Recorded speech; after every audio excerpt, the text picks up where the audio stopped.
consistently attract soulmate clients, begin showing up on brand, monetizing on your calling.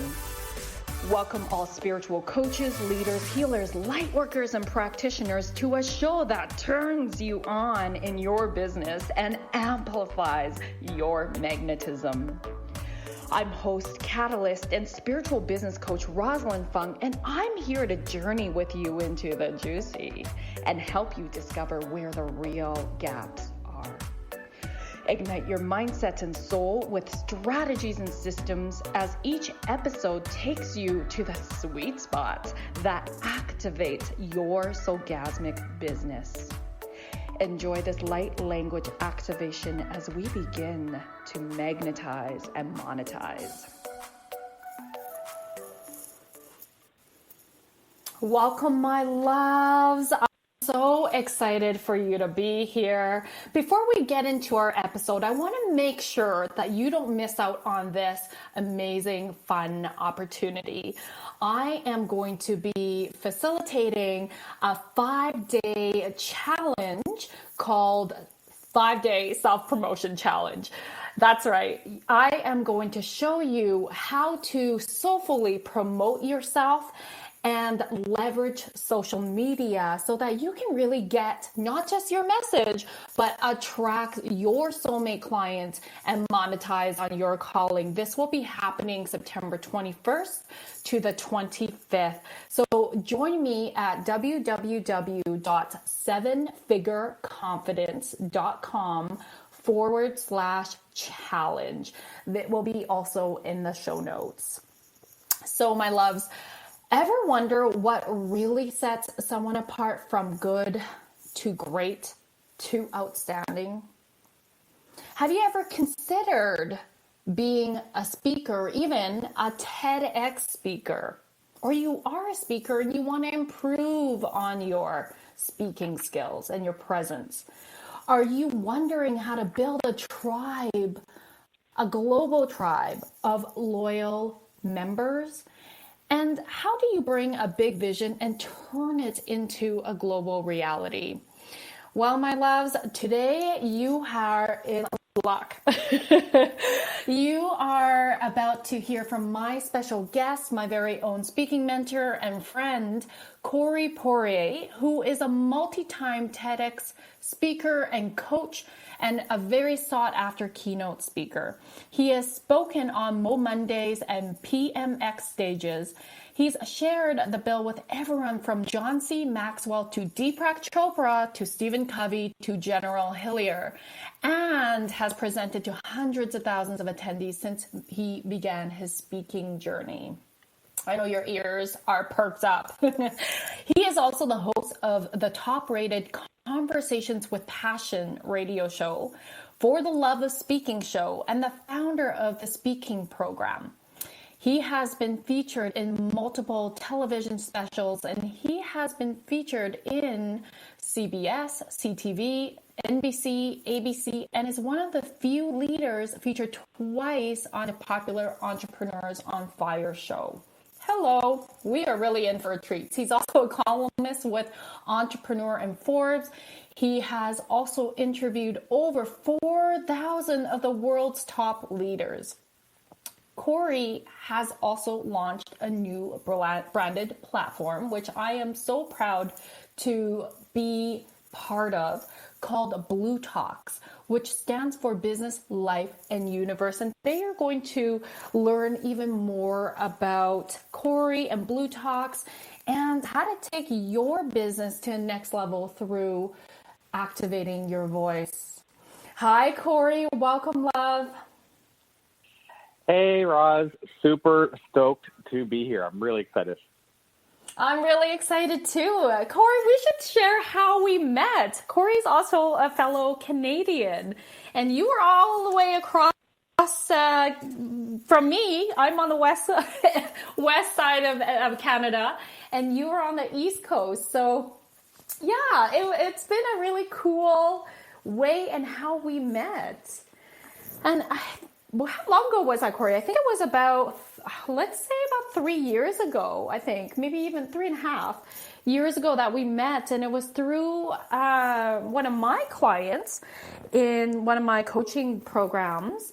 And it turns out that she was a roommate, or she was a friend of your roommates. Is that correct? When you were living here in Edmonton?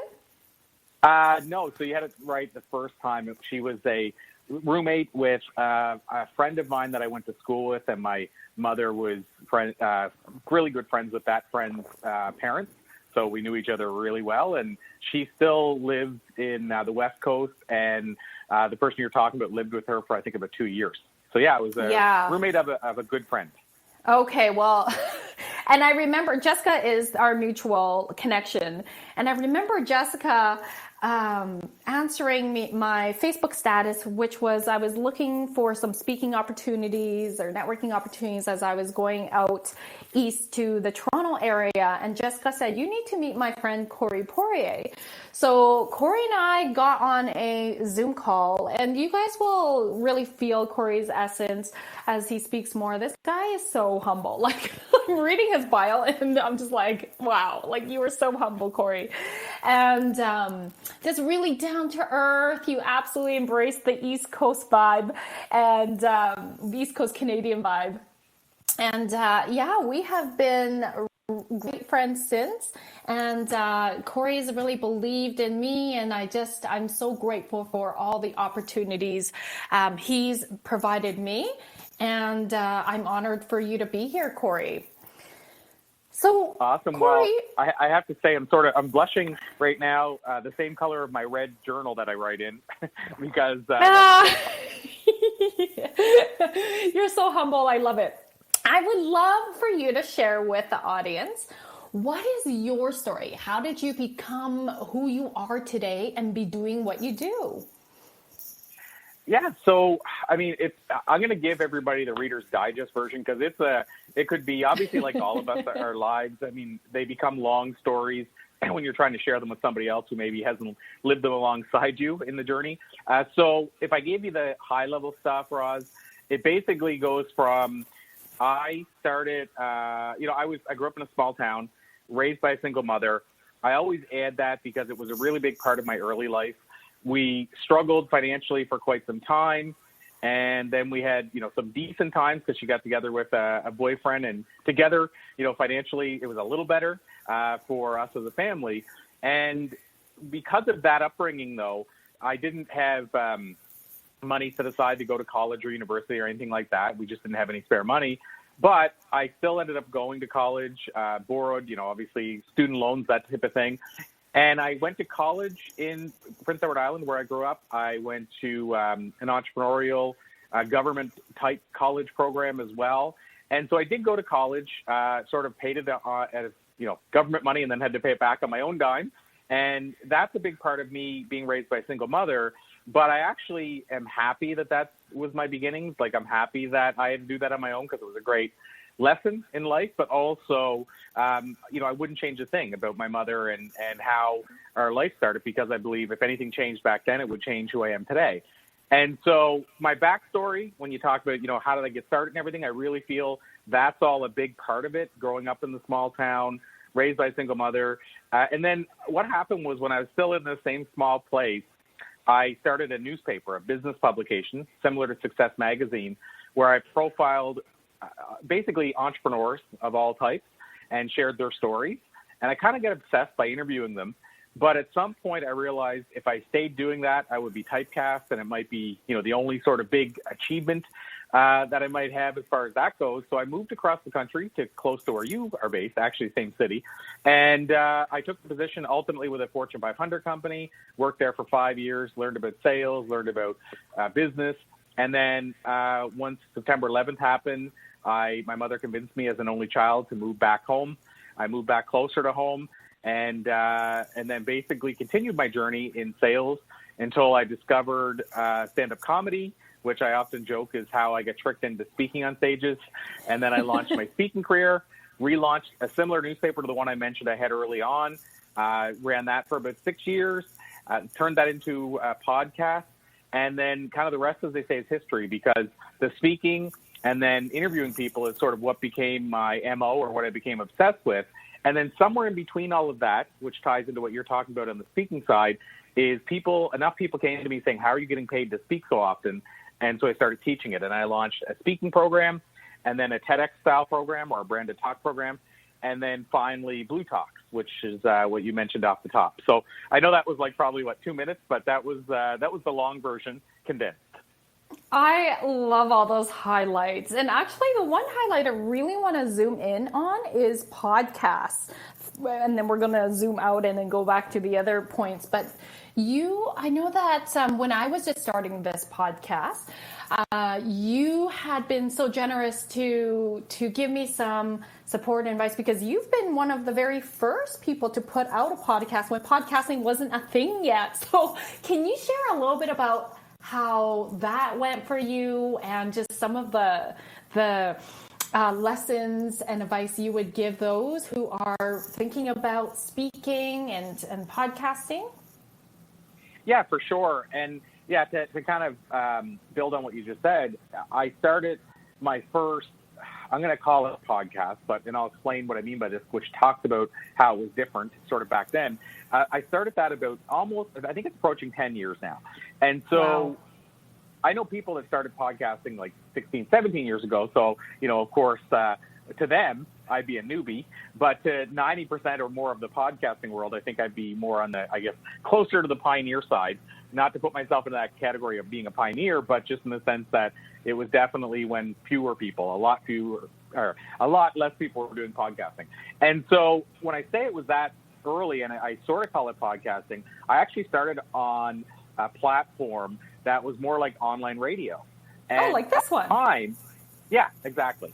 And at the time, whenever podcasting was at that time, podcasting was still kind of the, what do they call that? The redheaded child.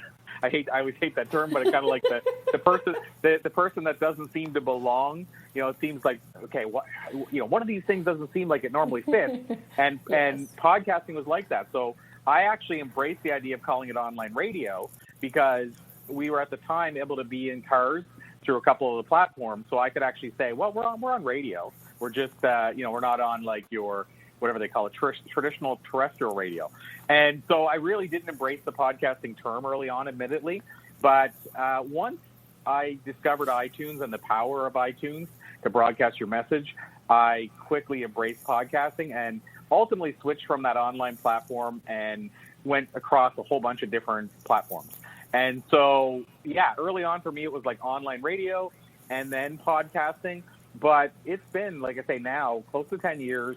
And, some of the things I learned in this world, in this space, is that, there's no, in my opinion, full written rules that you have to follow. There's guidelines that, if you do this, you're probably going to have a better odds of success. But there's no written rules, meaning when I started, I had 30 sponsors in my first month. And people are like, well, you can't do that. That's not the way to do it. And I'm like, well, who says? Am I supposed to give my sponsors their money back? What do you mean I'm not allowed to do it this way? Like, where are these rules written that nobody showed me? And so I was kind of carving out my own path. And there's a guy named John Lee Dumas, who a lot of podcast fans will know of. And John started about 6 months, I believe, after me, maybe even a little longer after me. And I was on his show, and I told him what I was doing. And he said, Corey, that's awesome. You're carving a new path. Like the way I was selling sponsor spots. I mean, I could go into that, but it was very unique from what people are doing. And so John had a whole different model. And because he became a real big name podcaster really quickly, everybody's like, Corey, you can't do that. That's not the John Lee Dumas approach. And so here I'm talking to John. He goes, cool, that's so fresh what you're doing. It's so unique. And so the guy who was doing it is telling me, here, you got my seal of approval. And yet people that were following his stuff said, well, you can't take on sponsors this soon. You're just starting. And so that's how new it was, Roz, is that people were telling me what I was doing was wrong simply because they only knew of one way, and it was so new that they thought it was the only way.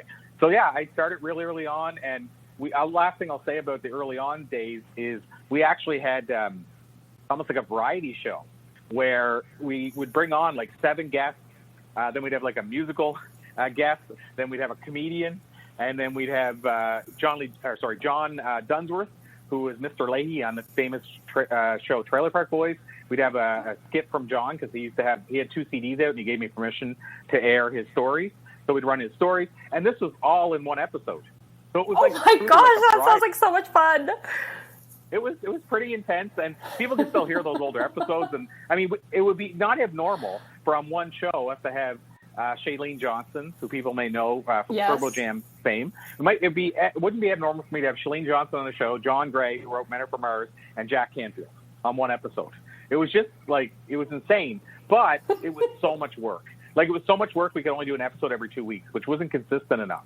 And so ultimately I realized it didn't make sense. I was paying a producer, and, you know, I had to send him all the stuff. I mean, it was taking hours and hours and hours of my time just to help him get the show ready by answering questions and helping him figure out where I wanted stuff. It was just like, it was too big for the fact that it wasn't like a national show. We had sponsors, but there's a point where you kind of go, this is too big now.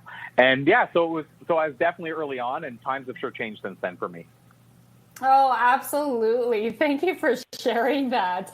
So I know that we could dive in deeper about podcasting, but I certainly want to, after we come back from commercial, head into speaking about how you got started with TEDx, and then how you helped other people, and you still do, get TEDx speaking gigs. So let's head into commercial. When we come back, we'll head right into that.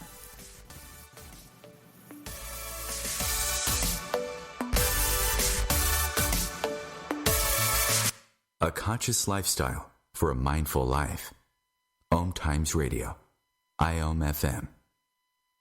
Being a radio host on IOM FM allows you to build your show on a rich platform with the power of the internet to fulfill your outreach goals and connect with a very specialized and global online audience, unlimited by time and distance. OMTimes Radio will provide you with web relevance, a recognizable conscious brand, and with the standard of excellence that has accompanied every single OMTimes endeavor. Host your show with OMTimes Radio Network. When you wake up in the morning, are you excited for the new day? Are you passionate about your work? Are your relationships fulfilling? And finally, are you happy? I'm Mia Voce, your host and guide to the power of 5. Harness the forces of the universe and unleash your powers within. Join me each Tuesday, 4 p.m. Eastern Standard Time, here on OMTimes Radio. And remember, anything is possible. You only just have to believe. A social distancing tip. Putting distance between yourself and others is critical to slowing the spread of coronavirus. So here are ways to stay in contact without the physical contact part. Call, send a text, set up a video conference, post on social media, dedicate a song on the radio. If you have symptoms of fever, dry cough, and shortness of breath, call your healthcare provider before going to their office. For more info, visit coronavirus.gov. Let's all do our part, because we're all #alone together. Brought to you by the Ad Council.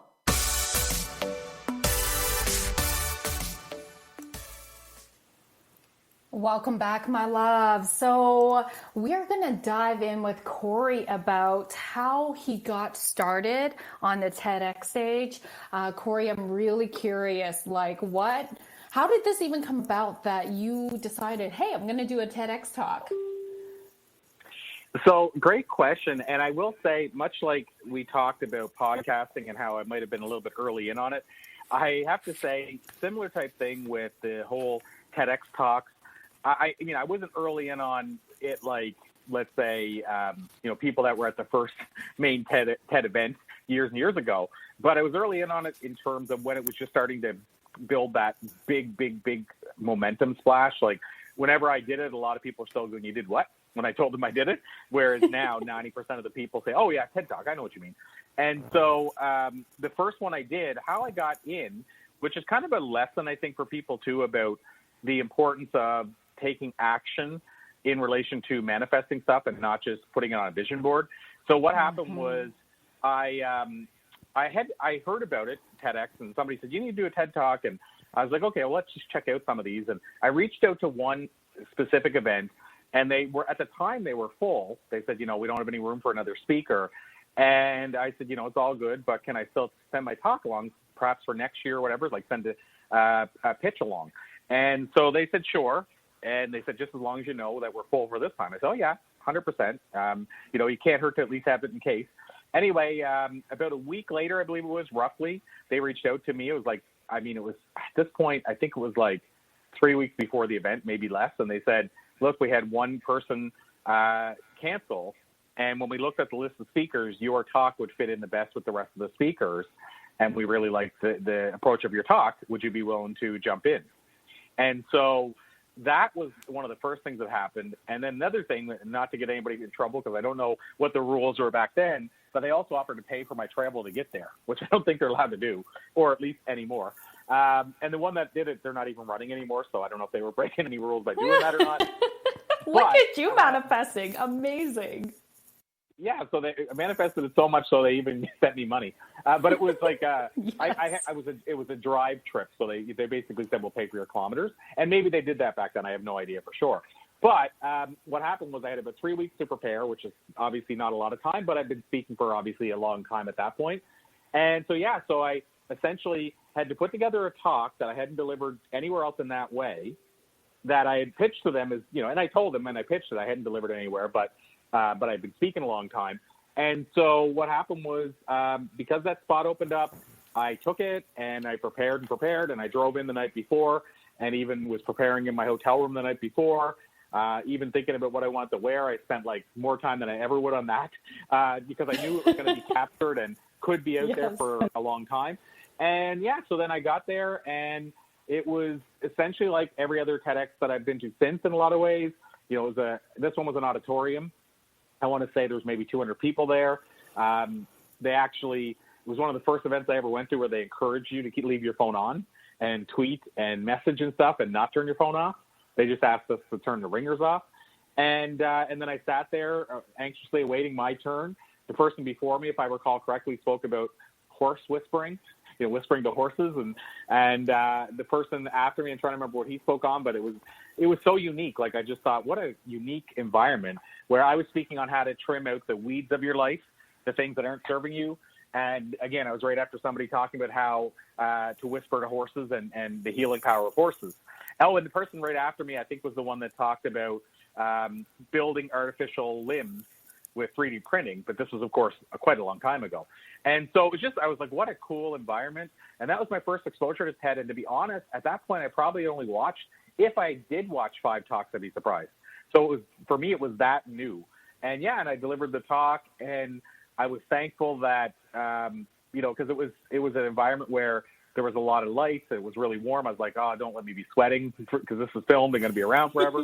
And I escaped that part, and the talk went over well. TEDx, they typically don't edit anything, so I was happy with the result even without any editing. And it wwent over as well as I thought it would.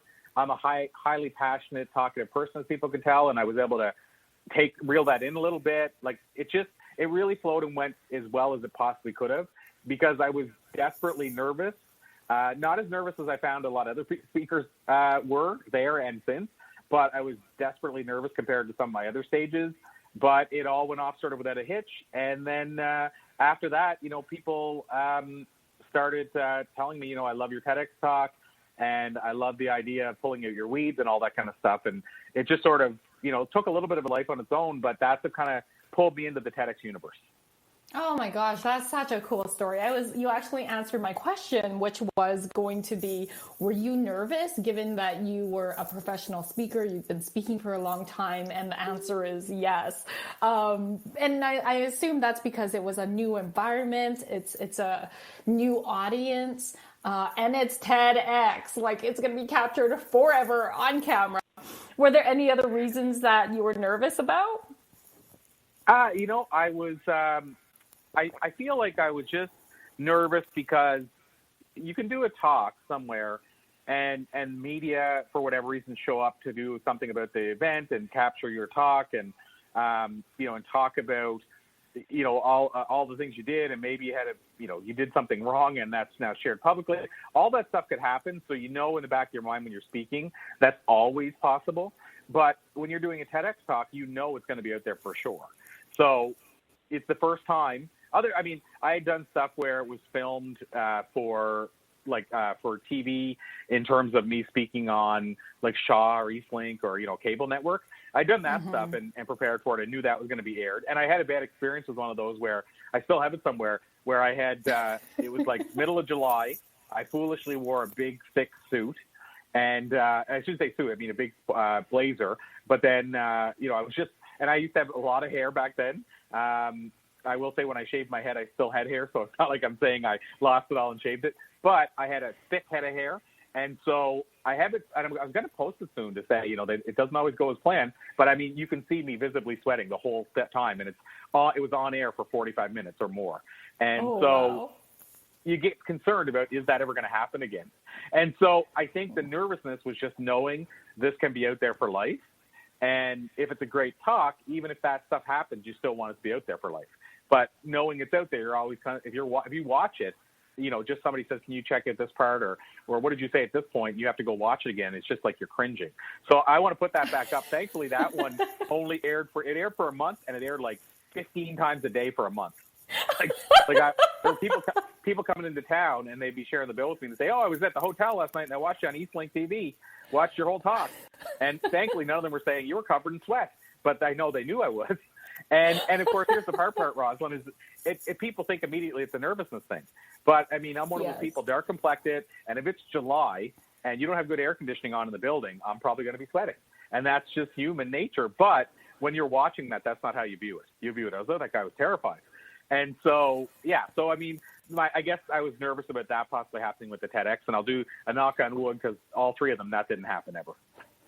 So I got lucky. Awesome.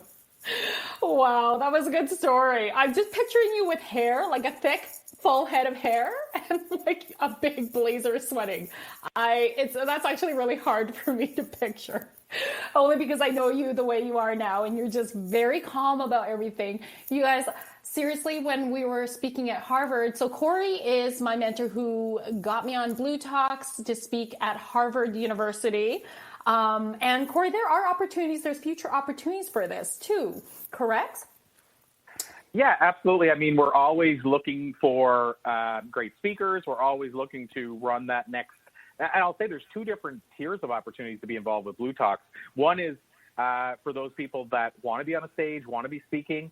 As you know, Rosalyn, those ones, there's not as many of them because it's limited to the amount of venues and spaces we can rent. And right now, the challenge, of course, with COVID is there's certain events we can run and certain ones we can't right yet.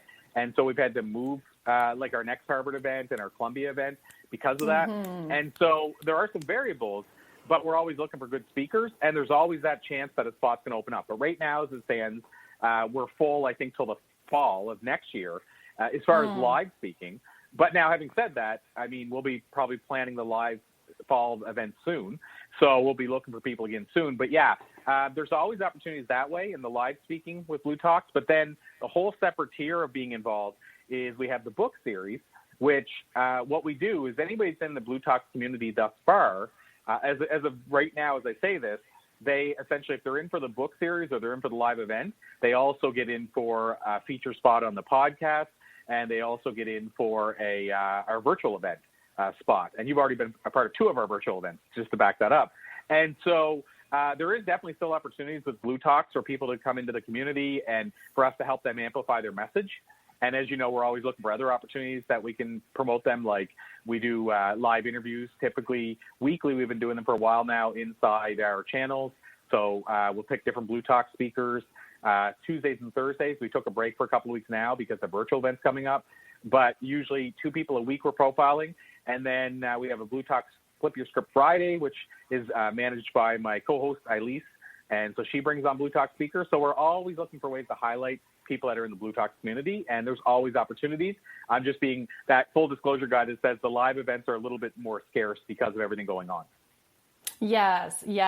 And we're actually going to come back to that because I know everybody's probably like, okay, where's my pen? I want to what is Blue Talks? I need to know more about this. So what I wanted to say though was back to my point about being at Harvard and this is a live event. It's like TEDx in terms of there's a stage, there's an audience, there's the cameras on you, and this is going to be captured. It's a branded platform, and Blue Talks being Business Life Universe, that's what it stands for. And Corey was like, you were so freaking chill. And I remember saying to you, Corey, I'm like, you need to be a supplement. You need to you were so chill given that just there was a lot going on. And That's one thing I really love about you is just how grounded you are, despite just the busyness of everything that's in the setup, in the management of all of that.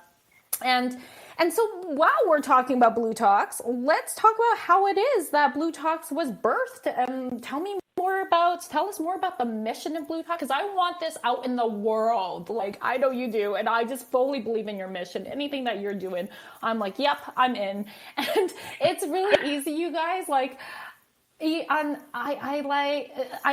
invited so many people into your community, Corey, because I believe in your mission that much. I love you, and I love what you're putting out there in the world. It's very high vibrational. So please tell us your story around Blue Talks and what it is. Yeah, I'm happy to. And you've been such a great, as you just said, but it's true, you've been such a great supporter of the brand, so I appreciate that as well. And, I have to say, I'll go on the easy way to explain it, and then I'll go back a second and unpack a little bit more than that. But the easy way to explain it, in terms of what the goal is around Blue Talks for me, it's that I want to help amplify people's messages and get them out to the world. So, one person's trying to help people understand how it's okay to be comfortable with money and making money and whatever. And that might be Rosalyn's message. And then we might have somebody else's message, like, for example, Tasia Valenza, who's a part of our group, who's an Emmy winner. And Tasia is a voiceover artist, and she just wants people to she wants to basically bring back the sexiness of us using our voice. So she wants people to pick up the phone and still make calls to people and even maybe be on Zoom. But basically, she's trying to give great voice, she calls it. She wants to help people give their voice and not just be doing everything digitally. And so I want to help her get that message out to the world. And so it could be, as long as it's a message that's, in my opinion, noble and giving, and it's a message that has value, I want to help people amplify that message. And so Blue Talks became the platform for amplifying those messages. Now, that's the easy way to explain it. Now, to circle back a step, essentially how it started was with us having the speaking program and the TEDx program, we had students who wanted stages. And so I had students that kept coming to me saying, I wish you had it done for you type service where I could just walk on the stage and you guys create the rest. And so that's kind of where it first started. And then at the very same time as that was happening, people were saying, I wish, or they said, like, students would say, I'd love to speak at a TEDx event, but I understand that they're not as big on the spirituality side and the, we'll call it maybe new age or woo-woo, whatever word we want to put on that. They're not as big on that. And so can you tell me another platform where I could speak on that? And I wanted to give them an answer, but I couldn't think of one. I could think of a few like Mind Valley and Goldcast where they were doing that type of stuff, but they weren't traveling. Like, they weren't bringing the events to a lot of different places. So similar to what TEDx was doing, I couldn't think of another one that was doing that, but had the spirituality component. And so Zig Ziglar has often said that if I have a message that somebody desperately needs to hear, it's my moral obligation to get that message to them. And so the way I viewed it was people need to hear these messages on that type of platform, and it doesn't exist, so I guess it's my moral obligation to create it. And that was kind of the early on of how Blue Talk started coming to life. And then the blue, as you mentioned earlier, stands for Business Life Universe. The universe is, of course, the synchronicity side that helped create it all, the catalyst. But really, I wanted it to be a brand where people could come on a stage and not just speak about woo-woo, but also not just speak about business. And so I felt I wanted to immerse everything. And to me, Business Life Universe covers a lot of ground, but it allows a lot of different speakers to be sharing their message, or authors to be sharing their message in the same platform. And so that's kind of how the blue part came in. And then, of course, but that allowed us to have a color theme built around it, which clearly would be blue. And so that was kind of how that came together. And then the kind of final part to this is that when we finally decided, let's start launching this, which was almost a year before the official launch, I had, we filmed our 3 events. We did the interviews for the podcast, some of them. We were building it. And then ultimately I was like, oh, maybe the book, a book series, because I love books. I love compilation books. So I was like, okay, maybe we can add that in so this doesn't just become a brand of just live events and speaking videos, which I'm glad I did, because COVID then decided to rear its head after that. But having said all that, the last part of this was I had Elise Rothman, who I mentioned about being a co-host with me on the Blue Talk Flip Your Script. And Elise came to me, and she had just, this was now after COVID was sort of announced, and the live event thing was starting to fall apart for a lot of people. And she said, I was part of the Pete Vargas Rise Up Challenge, this really massive launch.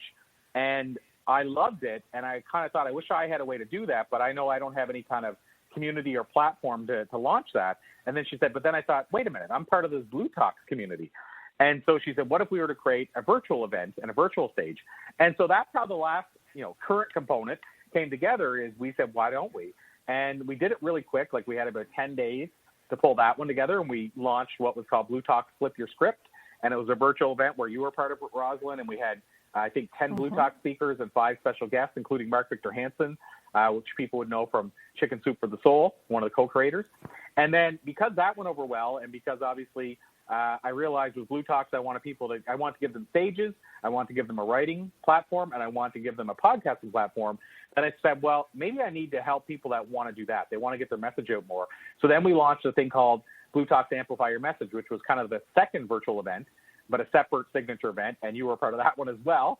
And then now, coming this month, September, as I say this, next week we have the next Blue Talk Flip Your Script, and at the end of the month we have the next Amplify Your Message. So they became, which is going to be probably every 2 months, they became virtual stages that got added into the mix, so that now Blue Talks is the podcast, the book series, the live events, the virtual events, and then, of course, as I mentioned, us doing a lot of basically video interviews like Facebook Live type stuff as well. So that's kind of, I guess we'll call that maybe a 10-minute or less roundabout way of explaining where Blue Talks is thus far, but really it was a matter of helping people amplify their message and giving people a platform so that they could share really almost any message they want to share.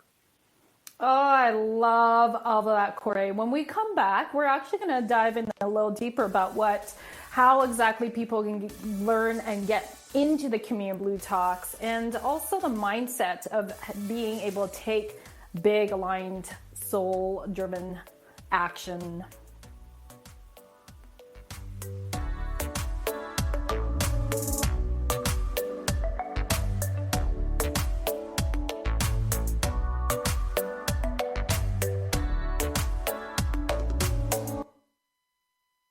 Free your mind. Expand your soul. OMTimes Radio. IOM FM. OMTimes magazine is one of the leading online content providers of positivity, wellness, and personal empowerment. A philanthropic organization, their net proceeds are funneled to support worldwide charity initiatives via Humanity Healing International. Through their commitment to creating community and providing conscious content, they aspire to uplift humanity on a global scale. Connect at omtimes.com. OMTimes, creating a more conscious lifestyle. My name is Victor Furman. Some call me The Voice. I've always been fascinated with human nature, spirituality, science, and the crossroads at which they meet. Join me Wednesdays at 8 p.m. Eastern on OMTimes Radio, and we'll explore these topics and so much more on Destination Unlimited. Melissa from Michigan. I work an extra part-time job serving lunch at my child's school, but I still can't afford to put food on our table. Daniel from California. Choosing whether to pay the rent or pay to fix the car to get to work doesn't leave us with much at all. Now we can't even pay for meals. Hunger is a story we can end. End it at feedingamerica.org. Brought to you by Feeding America and the Ad Council.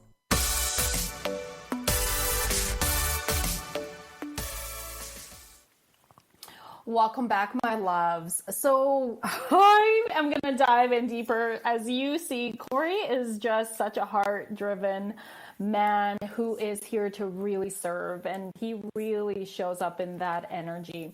So Corey, I would love to talk about your book of Why. It's such a powerful book. I mean, even my brother, who is not into personal development, listened to this book. So it's a big deal. And I feel like your book answers and help support people to go from taking their life from mediocre to good to great to being outstanding.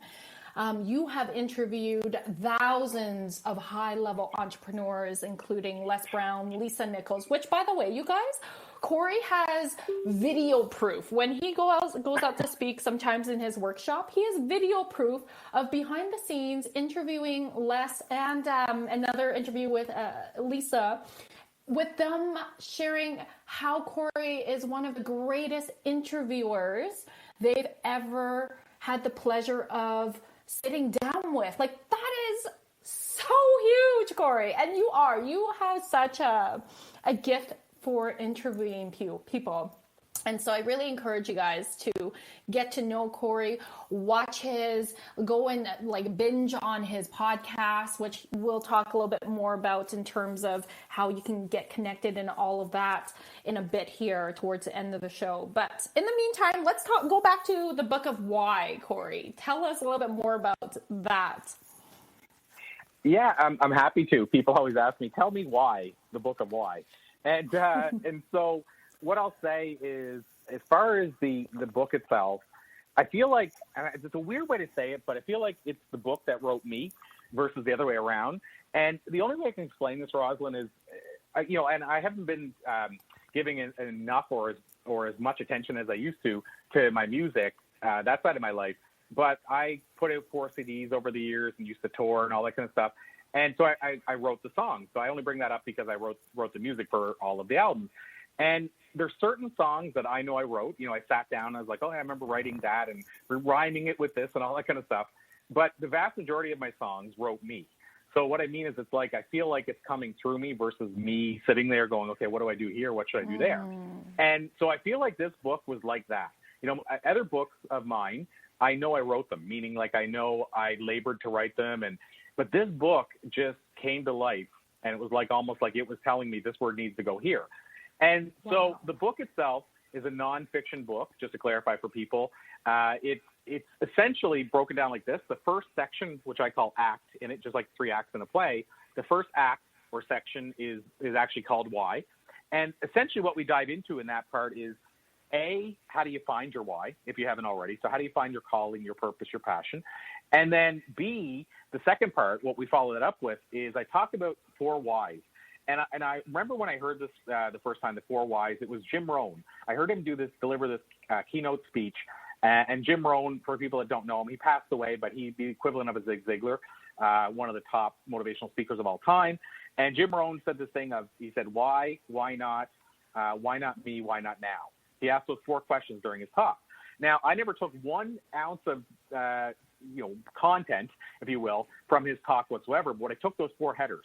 And I said, why don't I pose that in the book as if, okay, well, why? So why should you even do this in the first place? Then why not? And then it's basically a reverse psychology, like, why shouldn't you do this? And then why not you? So why shouldn't it be you? Why bother? Why did Jack Canfield and Mark Victor Hansen create Chicken Soup for the Soul? Why did they just say, why bother doing that? We'll leave somebody else to do it. And so I addressed the fact that it couldn't have been anybody else. They were the 2 people that had to come together to create that. And there's a whole bunch of reasons why. And then the last part is, why not now? So is now the time, or should you just leave it and somebody else will do it, or it'll happen later on when it's meant to? And I make the case that now is the best time ever, and here's why. And, so I dial into real things like the fact that globally we're more connected than we ever have been before. And, social media allows us to do things that we couldn't before. So long story short is that's the first section. It's all dedicated around this whole why concept, but it's not just helping you find your why. It's actually talking about and addressing the fact that it needs to be created by you now. And then the second section or act is thriving, which is basically, you talked about it earlier, it's what have I learned from these high achievers? What are the top 5 things I've learned after these thousands of interviews over the years? And I reveal those. So that's your how you do it. And then, and that's the important part of the book being called the Book of Why and How, is we show you the how, not just why. And then the third act or section is called Enlightened. And this is about, this book is written in the way I woke up to the world, but basically the third act is about being conscious when you're doing it. So being an enlightened superachiever. I love that Zig Ziglar was that type of person that would not just help you get up to the top of the mountain. When he say, I'll see you at the top, he would not just help you get up to the top of the mountain by pulling you up. he would actually get underneath and push you up to the top of the mountain. He did everything he could to make sure you were on the top of the mountain with him. And so he could sleep at night because of how he helped people. And so that third section is to talk about how we can sleep at night by helping people. But then because it's about enlightened, it also goes into things like sweat lodges and meditation and yoga and self-care and all that kind of stuff too. So that's kind of the book in a nutshell. And essentially it helps you through those three areas. And like I say, for me, there were three areas. First, I found my why. The second part is I started doing these interviews. I became obsessed with learning the how. And then I realized that I had to do it in a way that I was giving back to others and not just getting myself. So that's the book, Rosalyn. And then the last part, which is unique from almost any other book that I've read, and I've read a lot of books, is it has 400 quotes in the back of the book by thought leaders I've interviewed, like direct quotes that they've approved. So you're actually learning. I mean, each one of those quotes, I designed it to pick the quotes that I thought one quote on their own could change a life, and yet there's 400 of them in the bonus section. So that's, I mean, the big answer about the book of why and how, and why it came to life. I really believe it's because it's the book I needed. So it was the book I needed to write at the time. I can feel all of your essence in that book when I was listening to it. And, it is absolutely such a valuable book that is transforming. Thank you so much for laying that out exactly as you did, Corey. I really loved how you didn't say it, but you really did channel that. I love the value this book gives. It's one big soulgasmic affirmation that's like the readers start to embody. So it's so beautiful. So my loves, what I'm going to deliver right now is a guided meditation with a light language activation to support you as you're listening to this episode, as you're leaning in, as you're getting inspired, as you're getting excited about stepping into your power, about becoming even more powerful in amplifying your voice.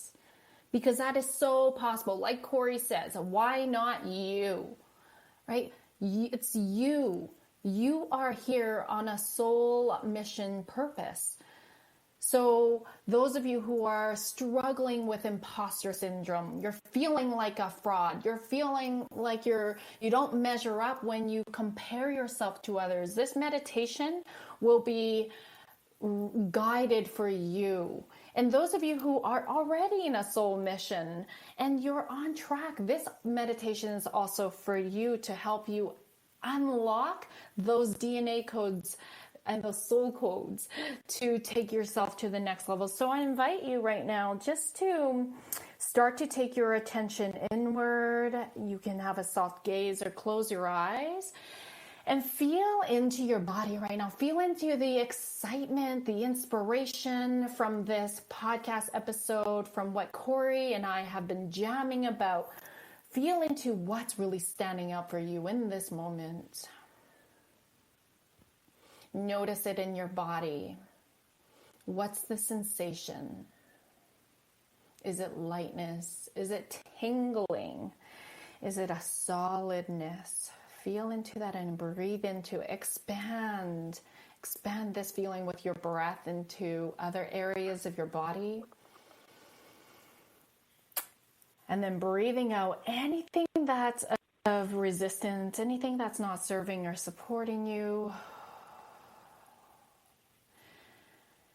And then breathing in so that now your energy is expanding even more beyond your physical body boundaries. This is your energy, your self-belief.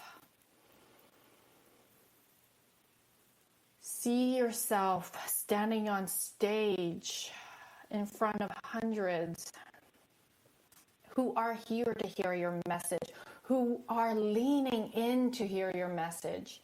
They deeply desire it so that they too can be activated. Feel into people reading your chapter in a book or your book. Feel into that. Feel into the possibilities of the impacts, the influence.